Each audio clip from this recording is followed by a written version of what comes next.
बेहद की परम परम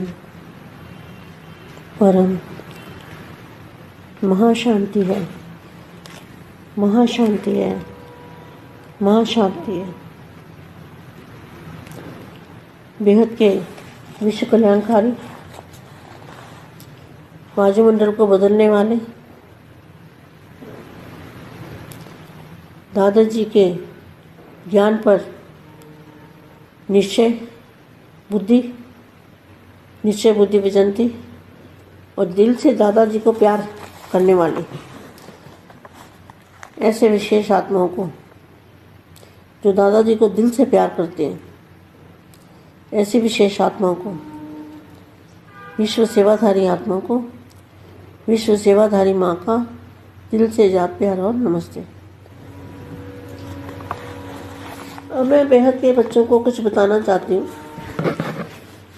बापूजी ने जो बताया है कि ज्ञान बापूजी ने जो दिया है वो बूंद का बूंद है,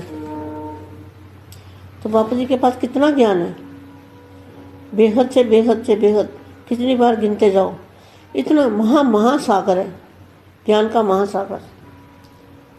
तो उसमें से थोड़ा सा ही हमें ज्ञान दिया बापूजी ने, जो हमें मोटे रूप से समझ में आ जाए। तो मैं बच्चों को कुछ समझाना चाहती हूँ अलर्ट करने के लिए। अलर्ट ये होना है कि अपने ऊपर अटेंशन देना है। क्या अटेंशन देना है? कि अपनी बुद्धि को भटकने नहीं देना, क्योंकि यहाँ आने के बाद क्या होता है, आज मैं सच बात बताऊं, लेकिन कड़वी भी लगेगी शायद, कि पहले आयरन एज, फिर सिल्वर एज, फिर गोल्डन एज, और लास्ट में कौन सी है? Diamond age. तो डायमंड एज है बेहद के बच्चों की, डायमंड एज, जो बेहद में आ गए, बेहद के दादाजी से मिले, ज्ञान सुना, ज्ञान समझा, ज्ञान पर निश्चय हुआ। इनको अपनी बहुत संभाल करनी है, क्योंकि यहाँ आने के बाद ही माया पकड़ती है। माया भी बड़ी ज़बरदस्त है। जो पैसे वाले लोग होते हैं ना, उनके पीछे चोर पड़ते हैं ना, चोर गरीब के घर तो नहीं जाएगा लूटने। तो जहाँ बेहद के बच्चे हैं, उनके पास ज्ञान धन है, तो ज्ञान धन लूटने वाली कौन है? माया, माया पकड़ने वाली। तो यहाँ जो डायमंड एज है, तो डायमंड एज में डायमंड को छुपा के रखते हैं ना, क्योंकि बड़ा कीमती होता है। तो इसी तरह से बेहद के बच्चों को अपनी बहुत संभाल करनी है, कदम कदम पर संभाल करनी है। देखो, बेहद के बच्चों को पता है कि कई बेहद में ज्ञान में आए और ज्ञान समझा, बहुत अच्छा लगा, और निश्चय भी लगा उस टाइम पे, और फिर माया ने खींच लिया। क्योंकि जब मैंपन आ जाता है ना, तो माया पकड़ लेती है। माया को तो हल्की सी, जैसे हवा आने के लिए थोड़ी सी जगह चाहिए ना, तो थोड़ी सी जगह मिलती है तो माया पकड़ लेती है। मैंपन आया और गया, और किसी ने चढ़ा दिया कि तू बहुत बढ़िया है, तू बड़ा अच्छा है, तेरे पास बड़ा ज्ञान है, तू तो बापूजी से भी ज़्यादा आगे है। किसी ने ऐसा भी कह दिया तो भी चढ़ गए, तो भी माया पकड़ लेगी। तो बहुत संभाल करनी है, बच्चों को बहुत संभाल करनी है। डायमंड बनेंगे तब हीरो बनेंगे, हीरो मतलब हीरा बनेंगे, सच्चा हीरा बनेंगे तो हीरो बनेंगे ना। तो सच्चा हीरा बनने के लिए तो बहुत तरासते हैं ना हीरे को। तो यहाँ आने के बाद बहुत ध्यान रखना है कि माया पकड़ ना ले। माया बहुत ज़बरदस्त है। माया को थोड़ी सी खिड़की खुली चाहिए बस, और कुछ नहीं। तो बाप ने सभी प्रकार की मेहनत से छुड़ा दिया, बेहद के दादाजी ने। क्योंकि कैसे छुड़ा दिया? जब इच्छा मात्र विद्या बन गए तो सारी मेहनत से छूट गए, भक्ति की मेहनत से छूट गए, गृहस्थी जीवन की मेहनत से छूट गए, गृहस्थी जीवन में ट्रस्टी बन गए, तो मेहनत भी खत्म हो गई और भक्ति का फल भी मिल गया। भक्ति का फल भटकना अर्थात मेहनत खत्म हो गई, भटकना खत्म हो गया तो मेहनत खत्म हो गई। भक्ति का फल खाने वाले ऐसा समझते हो? वैसे भक्ति का फल ज्ञान कहते हैं, लेकिन आप लोगों को भक्ति का फल स्वयं ज्ञान दाता मिल गया, तो भक्ति का फल भी मिला और गृहस्थी के दुख अशांति के झंझट से भी खत्म हो गए, दोनों से मुक्त हो गए। जीवन बंधन से जीवन मुक्त आत्माएं हो गए। जब कोई बंधन से मुक्त हो जाता है ना तो खुशी में नाचता है। आप भी बंधन मुक्त आत्माएं सदा खुशी में नाचते रहो, बस गीत गाते रहो, खुशी में नाचो। यह तो सहज है, काम है ना, सदा याद रखो। जीवन मुक्त आत्माएं हैं, सब बंधन समाप्त हो गए, मेहनत छूट गए, मोहब्बत में आ गए, तो सदा हल्के होकर उड़ो। उड़ के कहाँ जाना है? उड़ के 5 तत्वों से पार, बुद्धि से उड़ के 5 तत्वों से पार काम किया, यहाँ जो भी देखा देखभाल की और उड़ के बेहद की कला के परम धाम में पहुँच गए बुद्धि से। तो हल्के होकर उड़ो। पुजारी से पूज्य, दुखी से सुखी, कांटों से फूल बन गए। कितना अंतर हो गया। अभी पुरानी कलयुग की दुनिया के कोई भी संस्कार नहीं रहे। अगर पुरानी दुनिया का कोई भी पुराना संस्कार है तो अपनी तरफ खींच लेगा। इसलिए सदा नए जीवन, नए संस्कार, शेष जीवन है तो शेष संस्कार चाहिए। शेष संस्कार है ही स्व कल्याण और विश्व कल्याण। ऐसे संस्कार भर गए हैं, क्वेश्चन मार्क है। स्व कल्याण और विश्व कल्याण के सिवाय और कोई संस्कार होंगे तो इस जीवन में विघ्न डालेंगे। इसलिए पुराने संस्कार सब समाप्त, सदा यह स्मृति में रहे कि मैं रूहानी गुलाब हूँ। गुलाब की पंखुड़ियाँ कैसे झड़ जाती है ना, बीज रह जाता है, तो बीज रूप अवस्था का अनुभव करना है।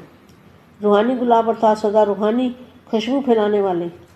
जैसे रूहे गुलाब अपनी खुशबू देता है, उसका रंग रूप अच्छा, खुशबू भी अच्छी, सबको अपनी तरफ आकर्षित करता है।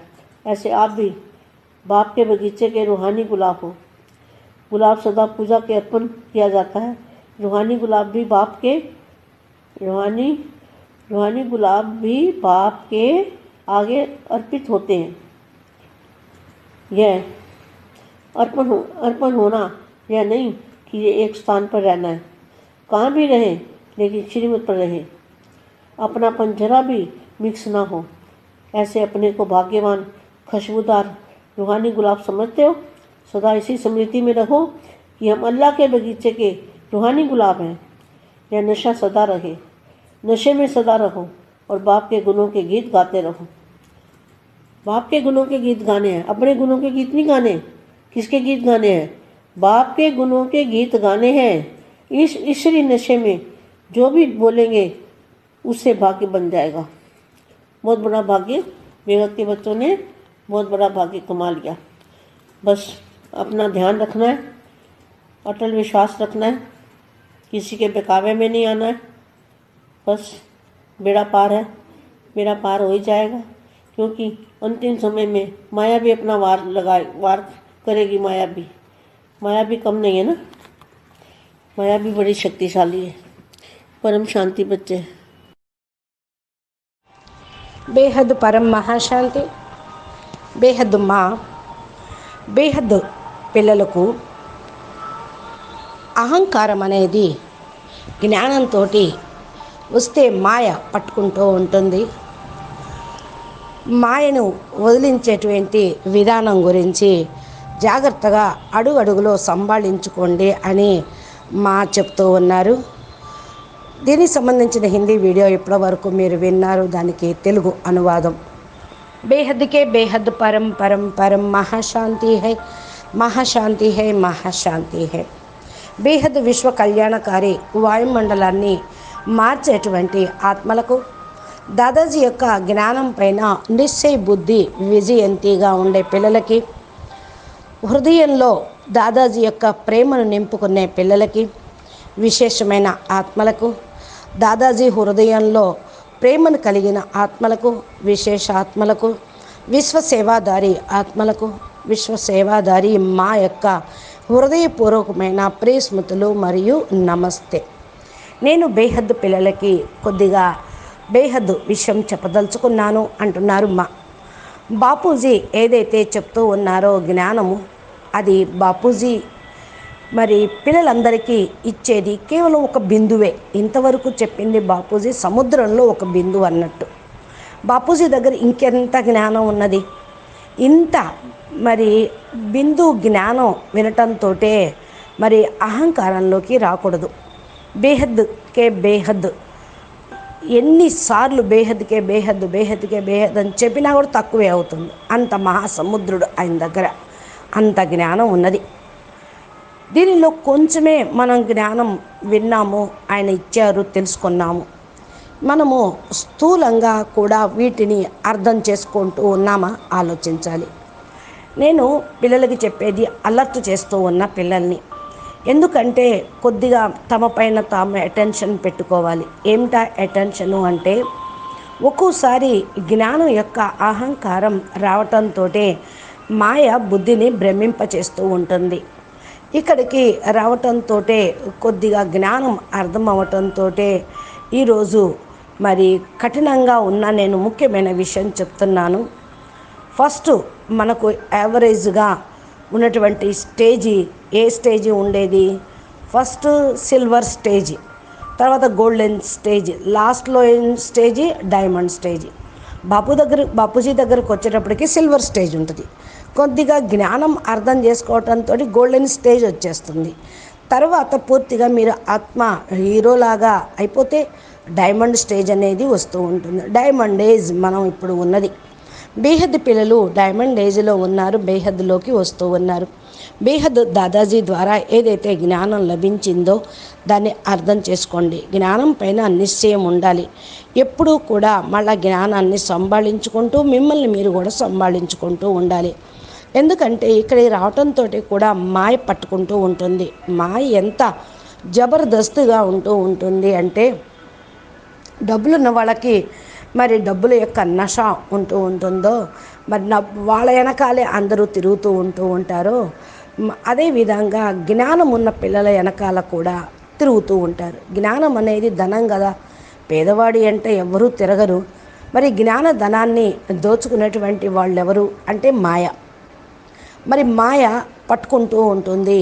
ఇక్కడ డైమండ్ ఏజ్ కదా, డైమండ్ ఏజ్లో డైమండ్ని ఎవరు దాచిపెట్టగలరు? మీ స్థితిని ఎవరు దాచిపెట్టగలరు? అందుకని చాలా విలువైనది ఇక్కడ మీ జీవితం. ఈ విధంగా బేహద్ పిల్లలు తమను తాము సంభాళించుకోండి. అడుగడుగులో కూడా జాగ్రత్తగా ఉండండి. బేహద్ పిల్లలకి తెలుసు, చాలామంది బేహద్ ఆత్మలు వచ్చారు, జ్ఞానాన్ని అర్థం చేసుకుంటున్నారు, చాలా మంచిగా ఉంది అని అంటూ ఉన్నారు, చాలా బాగుంది అని నిశ్చయంలోకి వస్తారు. కానీ టైం అనుసారంగా మాయ కూడా ఏం చేస్తూ ఉంటుందంటే, ఏదో ఒక టైంలో లాగేస్తూ ఉంటుంది తన వైపు.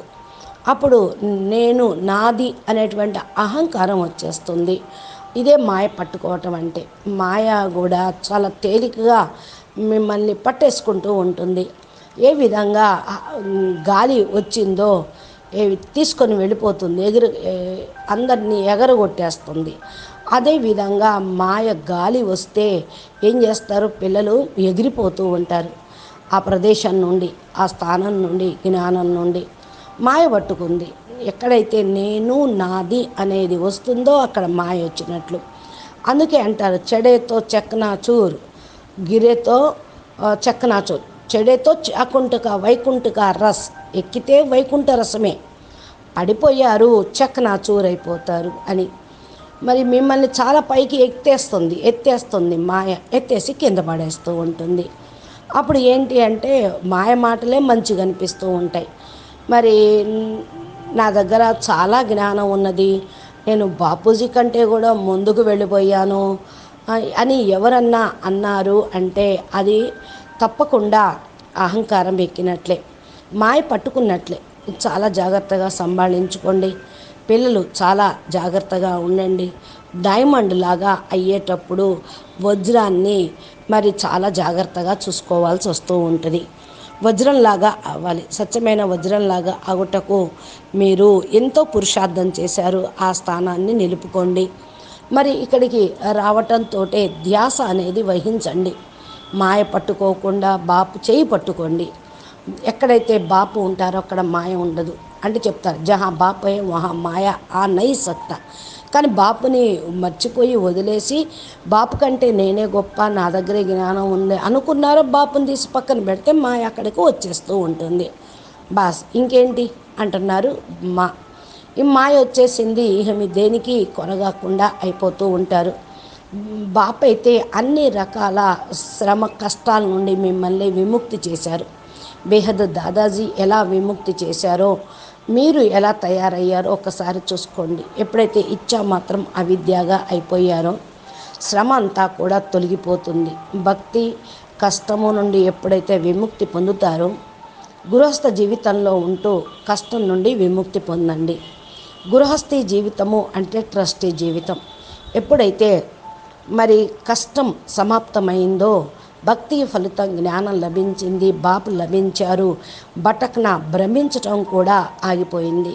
శ్రమ అనేది కథమైపోయింది, భ్రమించటం కథమైపోయింది, కష్టపడటం సమాప్తమైపోయింది. భక్తి యొక్క ఫలితం తినటానికి మీకు లభించింది కదా. ఏ విధంగా భక్తి యొక్క ఫలితం జ్ఞానం అని అంటూ ఉంటారు. మీరందరూ కూడా భక్తి ఫలితం జ్ఞానదాత మీకు బాపు లభించాడు. భక్తికి ఫలితం దుఃఖాలు సుఖము నుండి అతీతంగా అయిపోతూ ఉన్నారు. దుఃఖము అశాంతి జంజాటకాలన్నీ కథమైపోయినాయి. రెండు వైపుల నుండి ముక్తి లభించింది. జీవన బంధం నుండి జీవన ముక్తి లభించింది. మరి జీవిత బంధన విముక్తి అయిపోయారు కదా. అందుకని మీరు సంతోషంగా నాట్యం చేస్తూ ఉండండి. మీరు కూడా బంధనముక్త ఆత్మలు సదా ఖుషీగా నాట్యం చేస్తూ ఉండండి. పాట పాడుతూ ఉండండి. పానాతో సొప్పాలియా, పొందాల్సిందంతా పొందాను, ఇంకేం కావాలి అనే సంతోషంలో ఉండండి. ఖుషీగా నాట్యం చేయండి. ఇది సహజమైనటువంటి విషయము. సదా స్మృతిలో ఉంచుకోండి. జీవన్ముక్తి ఆత్మలుగా కండి. కర్మ బంధనాలన్నింటినీ కూడా సమాప్తం చేసుకోండి. అప్పుడు శ్రమ నుండి విముక్తి అవుతారు. కష్టం అన్న మాట ఉండనే ఉండదు. సదా హల్కాగా ఉండి ఎగిరిపోతూ ఉంటారు. ఎగిరిపోండి. ఎక్కడికి వెళ్ళాలి? పంచతత్వాలకు అతీతంగా అయిపోండి. బుద్ధితోటి ఎగిరిపోండి. పంచతత్వాలకు దూరంగా వెళ్ళిపోండి. ఇదే మీరు చేయాల్సినటువంటి పురుషార్థం, మీరు చేరుకోవాల్సిన గమ్యం. ఇక్కడ కూడా మీరు చూసుకోండి. మిమ్మల్ని మీరు బేహద్ కళా పరంధామంలోకి బుద్ధి ద్వారా చేరుకొని చాలా హల్కాగా ఎగిరిపోండి. పూజారి నుండి పూజ్యులుగా అయ్యారు. దుఃఖం నుండి సుఖీగా అయ్యారు. ముళ్ళ నుండి పువ్వుల్లాగా అయ్యారు. రాయి నుండి రత్నంలాగా అయ్యారు. చూసుకోండి తేడా. అంతక్రితం మీరున్నది ఇప్పుడు ఉండేటువంటి స్థితి గురించి. పాత మరి కలియుగి ప్రపంచంలో ఎలాంటి సంస్కారాలు లేవు కదా. కలియుగి సంస్కారాలు ఉంటే మళ్ళీ మాయ ప్రపంచంలోకి వెళ్ళిపోతారు. ఒకవేళ పాత ప్రపంచంలో పాత సంస్కారాలు ఉన్నాయి, తమ వైపుకు లాగుతూ ఉంటాయి. అందుకనే సదా కొత్త జీవితము, కొత్త సంస్కారము, శ్రేష్ఠ జీవితము, శ్రేష్ఠ సంస్కారము ఉంచుకోండి. శ్రేష్ఠ సంస్కారమే స్వకళ్యాణము, విశ్వ కళ్యాణం చేస్తూ ఉంటుంది, చేయగలుగుతూ ఉంటారు. ఈ సంస్కారాన్ని పెంచుకోండి. స్వకళ్యాణము, విశ్వ కళ్యాణం తప్ప ఇంకే వేరే సంస్కారము ఉండకూడదు. ఈ జీవితంలో మాయ సంస్కారాలు ఉంటే అది విఘ్నమైపోతుంది మీ పురుషార్థంలో. అందుకని పాత సంస్కారాలన్నింటినీ సమాప్తం చేసుకోండి. సదా ఈ మాట స్మృతిలో ఉంచుకోండి. నేను ఆత్మిక గులాబీని, గులాబీల యొక్క రేకుల్లో ఉన్నటువంటి పుప్పొడిని అని అనుకోండి. బీజాలు లోపలే ఉంటూ ఉంటాయి కదా. బీజరూపి స్థితిలో అనుభవం చేసుకోండి. ఆత్మిక గులాబీగా కండి. సదా ఆత్మిక సువాసనను వ్యాపింపచేయండి. ఆత్మిక గులాబీ తన సువాసనని ఇస్తూ ఉంటుంది. దాని యొక్క రూపము, రంగు చాలా మంచిగా ఉంటుంది. ఖుషుబు సువాసన కలిగి ఉంది కదా, అన్నీ కూడా తన వైపుకు లాగబడుతూ ఉంటుంది. ఎక్కడైతే అందము సువాసన ఉంటుందో తన వైపుకు లాగబడుతూ ఉంటుంది. మీరు కూడా మరి ఆప్ బి బాప్ బి మీకు బాపుకి మధ్య ఇంకెవ్వరూ రాకుండా చూసుకోండి. ఆత్మిక గులాబీలు సదా పూజకు అర్పణకు యోగ్యులుగా ఉంటూ ఉంటాయి. ఆత్మిక గులాబీ కూడా బాపు ముందు సమర్పితం అవుతూ ఉంటుంది. అంటే సమర్పణ అవ్వటము అంటే బాపు తప్ప ఇంకెవరు లేరు. ఏక్ బాపు దూసరా నా కోయి. ఒకే స్థానంలో బాపు దగ్గరే ఉండటం, ఎక్కడ ఉన్నా కూడా శ్రీమతానుసారంగా ఉండటం, నాది అనేది ఏమీ లేకుండా ఎక్కడైతే బాపే బాప్ అంటూ ఉంటారో అక్కడే అన్నీ ఉంటాయి. ఇలాగా తమను తాము భాగ్యవాన్, ఖుషుబ్దార్, ఆత్మిక గులాబీ అని అనుకుంటూ ఉంటారు. సదా ఈ మాట స్మృతి ఉంచుకుంటారు. మేము అల్లా తోటలో ఉన్నటువంటి గులాబీ పుష్పాలము. ఈ యొక్క నష మీకు ఉంటే మీరు నిషాని వరకు చేరుకోగలుగుతూ ఉంటారు. నషాలో సదా ఉండండి. బాపు యొక్క గుణాలను కీర్తన చేస్తూ ఉండండి. బాపు గుణాలను గానం చేస్తూ ఉండండి. గుణగానం చేస్తూ ఉండాలి. అంతేకాని మీ గుణగానం చెయ్యొద్దు, మాయ గుణగానం చెయ్యొద్దు. బాపు గుణాలను గానం చేస్తూ ఉంటే నష అనేది వస్తూ ఉంటుంది. మీకు భాగ్యం కూడా తయారవుతుంది. చాలా గొప్ప భాగ్యం బేహద్దు పిల్లలకి తయారయ్యే ఉన్నది.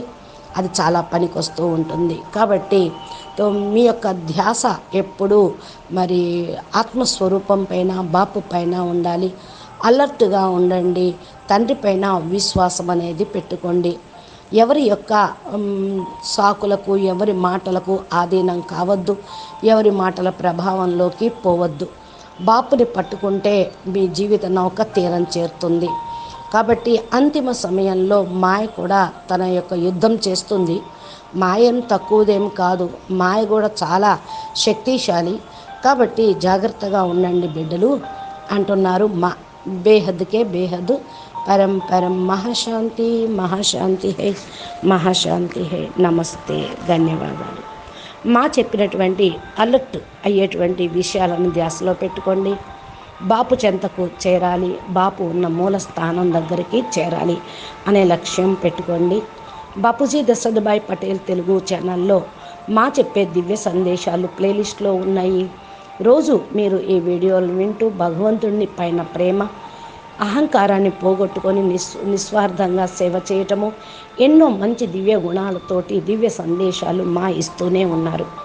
మీరు మా యొక్క వీడియోని లైక్ చేయండి, షేర్ చేయండి, మంచి కామెంట్ పెట్టండి. నమస్తే, పరం శాంతి.